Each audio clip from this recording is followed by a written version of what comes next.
All right, everyone. How are we all doing today? So, today's podcast topic isn't really going to be much of anything about sex or anything. And I know this is kind of like a sex podcast, but let's not go into terms with the fact that it's not like this is what it's all about. It just happened to lead that way. So, being that my podcast is all about being real and open, I want to talk about something that I feel like everyone could actually relate to, actually. And the topic that I want to talk about today is basically don't go broke trying to look rich. And here's what I mean by that.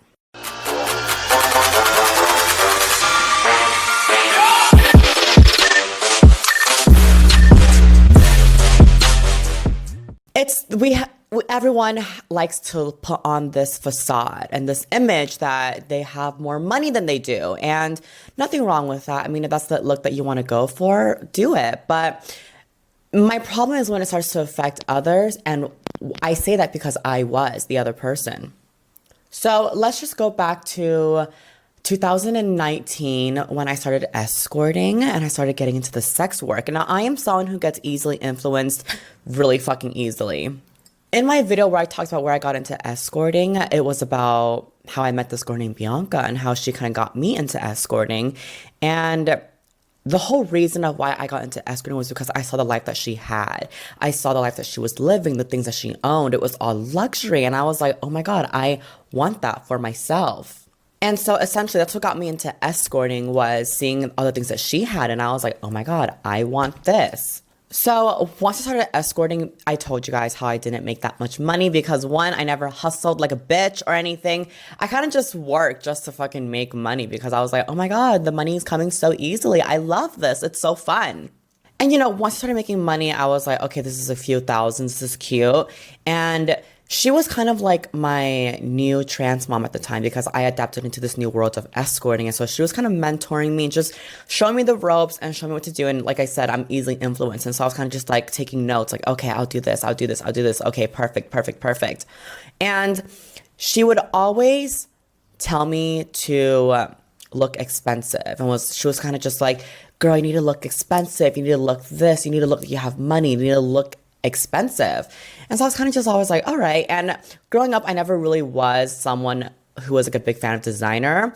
I'm someone who likes something that looks good rather than the name that's slapped on it. And so like, I'm gonna be honest, a lot of these designer bags, like they look kind of tacky with their logo, with like their brand just slapped onto it. So I never really was like a big fan of like designer like products for that reason, because yeah, it's this brand, yeah, it's that brand, but if you actually take that brand away, the bag looks kind of shitty.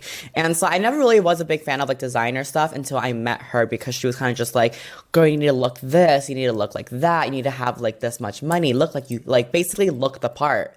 Me just being like, okay, like seeing how she works, the life that she was living, all the luxury stuff she owned. And like, I was like, oh my God, like she's right, she's right, she's right. Like, look at where her life is. Like she has it all together. Like I need to take advice from her. And so I did. And so I would like I literally became like a baby version of her.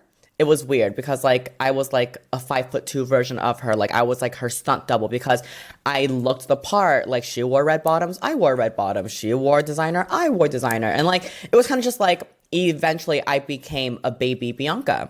And I was just so influenced by everything she was telling me. And like, I'm not saying it's a bad thing or like or like what she was saying was wrong, but it definitely taught me a lesson of where I am today.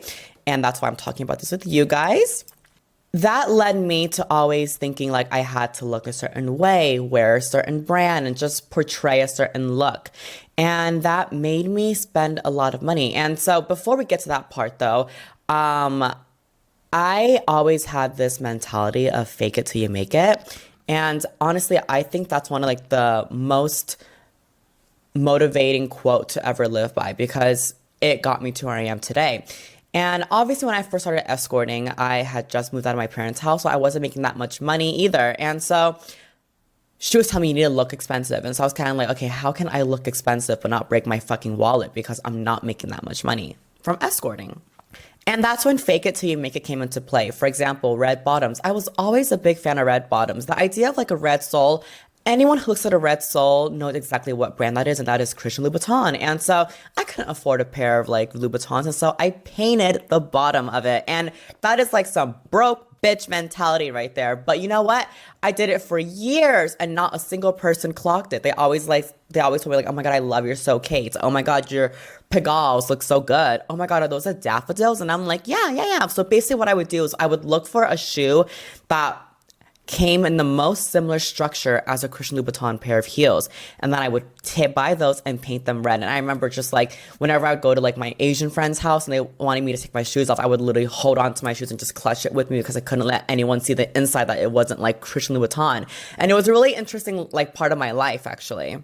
And so that was one of the times where I would fake it till I make it. I remember just buying like all these new shoes and just like, okay, I can't wear this until a week later because I have to like paint them for like 4 days, let them dry, coat them, glaze them. And just, it was fun. It was crafty. And like, it got the job done. I looked expensive. Anywhere I went, it was kind of like, oh, she's in red bottoms, baby. Like, I fucking faked it till I made it. And the reason why I'm so proud talking about this now is because I'm not that part. I'm not there in my life anymore to where I'm doing that. And if you're someone out there and you're doing that, that's perfectly fine because baby girl, you will one day be where you want to be. But that's besides the point.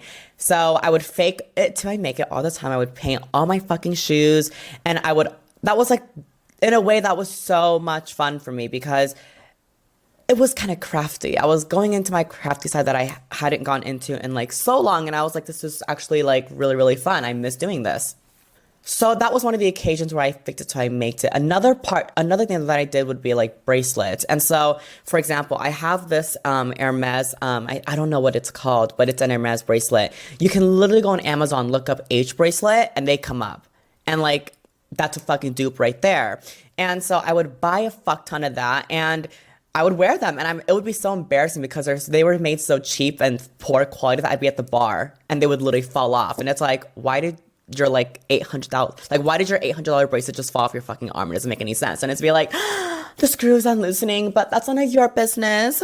But yeah, I mean, it just goes to show like it was an interesting part of my life. And do I regret doing any of it? Of course not. But I mean, it's great because now I have a real one on my arm and like I can feel the quality and it's kind of like, oh my God, this feels so much nicer. And I got this little bracelet with Trisha James and like, it was such an exciting moment, but we'll talk about that later. So yeah, I would always just buy like a bunch of like fake shit or like hand make all my fake stuff and to make them look authentic, to them look real because that was a look I thought I had to portray of like looking like a rich bitch to attract the wealthy men because I was an escort. It was all about money. Like everything I do was about money. And so after I started like faking all my stuff, it was like bags. And now I never really was someone who like bought fake bags. I think I own like one fake bag, maybe even two, because again, I was never really one that was like all about bags because personally, I'm not a bag kind of girl. I like having my hands like free. And so I like crossbody bags. And a lot of the times the cheap crossbody bags you buy at those little boutiques, they do more for me than a fucking Louis Vuitton bag would. It was fun to flex, but at the end of the day, they weren't suited for me because I liked having a free hand and I didn't like always having a bag on my shoulder or having a bag on my arm. Like that was just so inconvenient, but I did it anyways because rich bitches do that. Rich bitches had the highest Chanel bag on their arm and like that's what the look was and that's the look that she wanted me to have. And so I would always portray that look. Once I kind of just like started making money on my own and making so much more money when I stopped escorting. So for example, when I moved into my apartment in January 2020, I stopped escorting. I put that behind me and I switched over to OnlyFans. And by doing that, I made a lot of fucking money. Like I made some real more money than I would have made ever escorting, which is so amazing to me. Once I started making real money, I saw that I was actually able to afford these things that I used to fake have. And that was such an enlightening moment for me because in that very moment, I kind of told myself like, I mean, I faked it all these years and no one really knew. Like, do I really need to swap out the fake for the real and drop this much more money? And I was like, no, I'll just keep faking it until I get bored or something. But then I started making even more money and I was like, okay, now that I have this much money, a $600 doesn't seem that bad to drop on a pair of shoes. And so that's when I started buying authentic stuff. And keep in mind, I never really liked half the shit that I bought, but I mainly bought it for me only because I remember kind of just like painting these shoes, buying replicas, and just buying all these things that looked similar. And I did that for me to show myself, like, oh my God, Elena, like, you have worked so hard. You've come so far in your life. Like, selling your ass, baby girl, like, that got you here. And now you're like on there on the internet fucking naked. Like, you deserve a pair of like Louboutins. And I was like, you know what? Like, you're right. Like, why am I going to keep faking these things? Like, I faked it when I didn't have money. And now that I have money, like, I deserve to treat myself out. And so I bought my first pair of Louboutins and the addiction started. Once I saw how much like 600 didn't really hurt my bank, I was like, you know what, maybe I want another pair. And I started making this thing where like I would buy a new authentic pair once a month. And that's what I did. And same with bags too. I never really was a big fan of bags, but now that I could afford it, it felt nice to just be able to go to like a store, buy a bag and leave with it rather than having to buy like a replica from like a Chinese vendor or something. I don't know.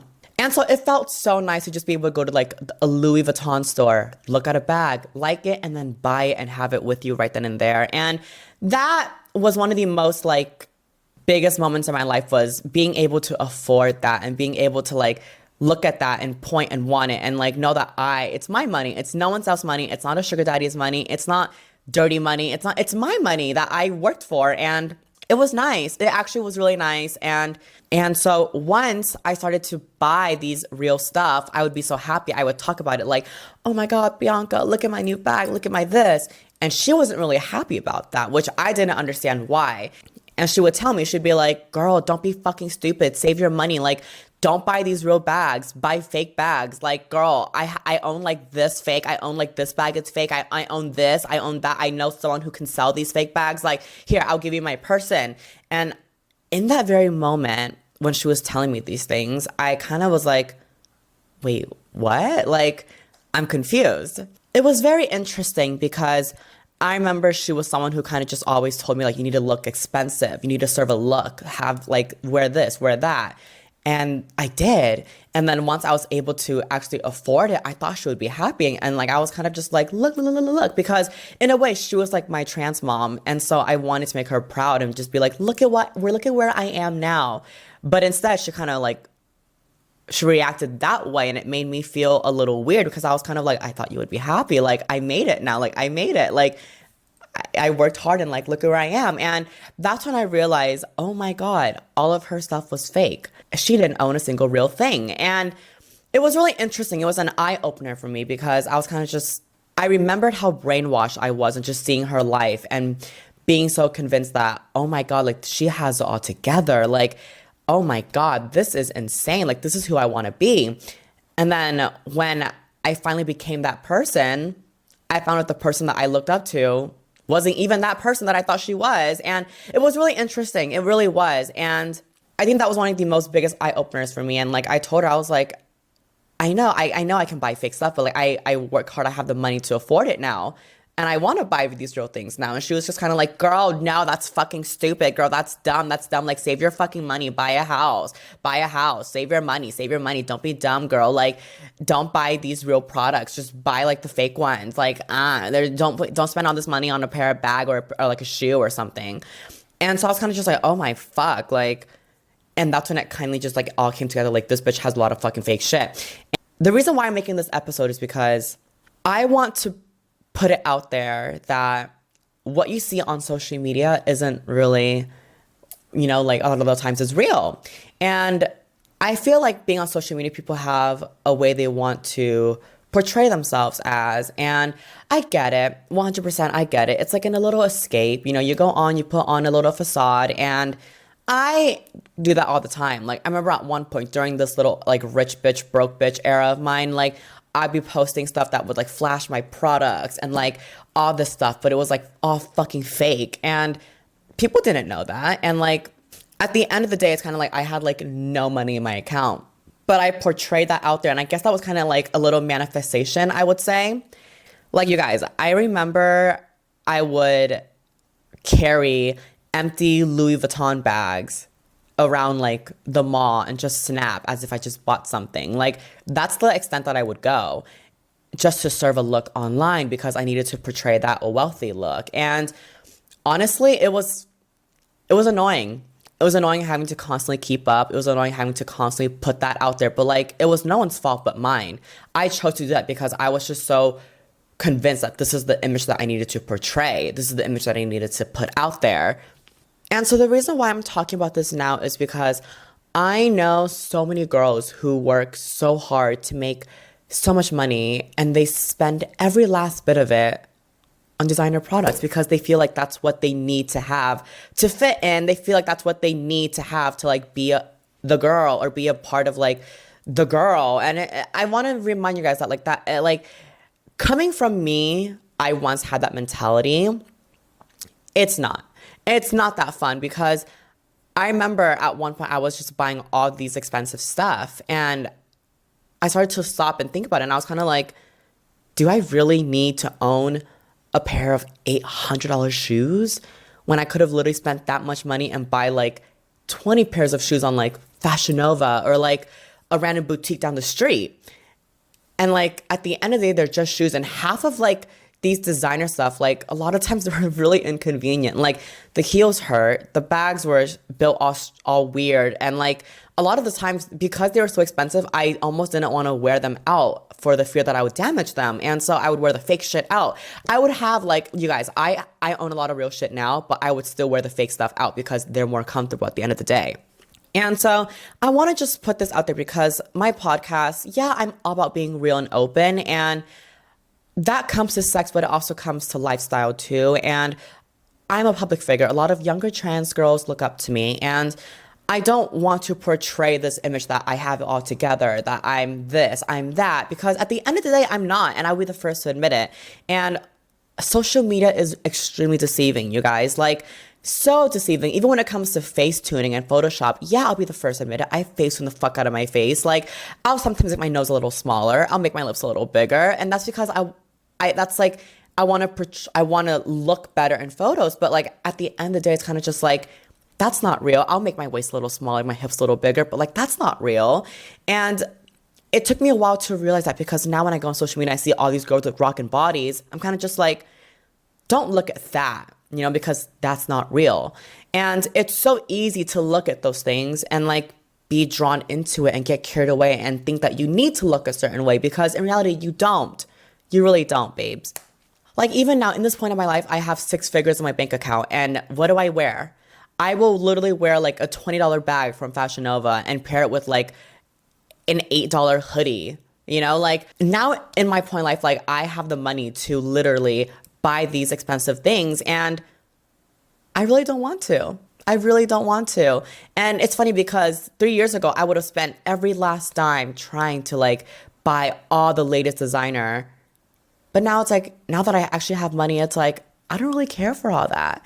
And like, I'm much more comfortable in a hoodie, leggings, and a pair of Nikes. And like, that's all right. So I just want you guys to know, like, all those people who are online flexing their wealth, like showing off their money, a lot of the times they probably don't have any money. And like, we hear that saying all the fucking time, but I cannot express how true it really is. Because when you're lacking something in your life, you make up for it by showing it out there like the complete opposite. For example, I can be the saddest person, but I'm not going to portray that out there. I'm going to portray the happiest person because I don't want people to know my struggles.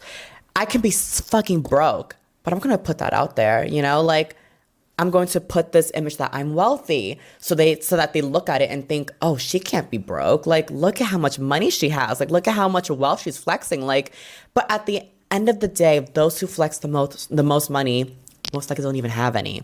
And so I feel like this is really important because so many people and so many girls are doing what I was doing. And I see that happening. And it's just kind of like, babe, stop. Like, you don't really need all this. Like, if you guys genuinely like the design and you guys like the style, then yeah, get it. But it's more of like a want and need thing. And like, do I want the highest end designer? Probably not, because the design's probably fucking ugly. Do I need it? Most likely not. You know, like at the end of the day, if it holds my phone, my wallet, and my keys, I'm fine with it. And this is really important to me because once I stopped caring about how people see me and the look that I'm kind of portraying out there, I never realized how much happier I am. And like now, before my main focus was like looking expensive, you know, like the red bottoms, the bags, the this, the that. That was all that I care about. And now that I kind of put that aside, it's like, I'm so much more happier now. Now I'm focusing on my podcast. I'm focusing on my career, my merch, my websites. I'm focusing on other things that are important that's bringing me in money. And I'm not blowing it on things that I don't need. I want to send a message to a lot of young girls who are finally making money, whether it's escorting, OnlyFans. Please save your money. Like, please save your money. I know you can get carried away, you know, like once you make money and it's kind of just like, oh my God, like I can buy this. It's like, stop and really, before you buy something, think about it. Is it a want and a need situation? That's what I always do. Like kind of before I buy something, I always ask myself, do I want it? Yes. But do I need it? No. Will I live without it? Yeah. And I find myself being so much more happier that way. And the second that you guys start living for yourself and not to please others, you will also find you're happier that way too. And I just think that's so important. I think that is one of the most important life lessons I can give anyone is just do it for yourself, you know? And this episode's really random, but this was an episode that I've been wanting to make for a while. I've just been figuring out how and when I would put that into my podcast, only because I don't want anyone else to make the same mistakes that I did and kind of just like, because I will admit at one point I blew so much fucking money on authentic designer stuff. And now I don't even touch them. They're literally in my closet collecting dust, you know? With that being said, you guys, as Elena Genevieve, I am as your spokesperson, as your little, you know, public figure, learn from my mistakes and really think twice when you make a purchase and really save your money, because that money can go towards something so important in the future. For example, that could be like a car payment or a mortgage or like a lease or an apartment or just something. And there's just so much more to life than materialistic things. And it took me so long to finally realize that. But once I did, it made me so happy. And I want to share this story with you guys because who knows, out of the thousands of people that are watching me, I'm sure there's one girl who feels like she needs to fit in. And I want to be the person to tell her, like, you don't have to. Like, it's okay to be different. And it's okay to not have the same bags and the same brands that all your friends have, because at the end of the day, they're probably wasting all their money trying to keep up. And you shouldn't have to, you know? And I feel that's so important to younger girls watching me and listening. And I just wanted to put that out there. I'm sorry for this episode not being funny or not being anything in like a sexual topic. But for once, I just wanted to sit down and just get real with you guys and let you guys know that, yeah, I did all that, you know, and like, I'm happy to talk about it now because that's not who I am anymore, you know? A few years when I would have been so ashamed to talk about it, been like, oh my God, I can't let them know. But now that I've worked to where I am today, to where I can actually do the things and have the things that I once faked, I'm looking at it as like, oh my God, like this could be someone's life lesson. This could be someone's eye-opening to be like, you know what, I don't need this. Like, I don't need to do all this. And that's what I've always wanted more than anything. I've always wanted to share my experience with you guys and you guys to learn from my mistakes. And I wouldn't necessarily call it a mistake, but I mean, there are some situations where I have gotten myself into where I'm kind of just like, listen, you guys, I went through this so you didn't have to. I've always been real about everything that I've done, whether it's escorting, my surgery, my illegal injections. Everything that I've done, I've always been real about it, because when I made myself a public figure, that was a role that I decided to take on. And I have younger girls watching me, and a lot of them look up to me, and it wouldn't be right to deceive them of the way that I'm portraying myself as. So you guys can have a different opinion on me of the situation. You guys can look at me and be like, oh my gosh, she owns fake things. What if all her stuff are still fake? And that, you know what, I think that's okay, because I know what's real in my closet and what's not. And I know how much money I'm saving in my bank account. I know how much money I'm spending. And I think it's kind of like, that's your opinion. If that's what you really think, that's perfectly fine. But I just wish there was someone when I was younger to tell me the things that I know today, because that would have saved me so much money when I was younger. But you guys, thank you so much for listening to this episode of Elena Raw Bareback. Give me a review and a rating on Apple Podcasts. I read all the reviews. You guys are so sweet. And it means a lot to me because it gets my ratings and it gets my podcast up the charts. And to me, that's all I've ever wanted. Again, I appreciate your love and support so much. And until my next episode, you guys, bye everyone.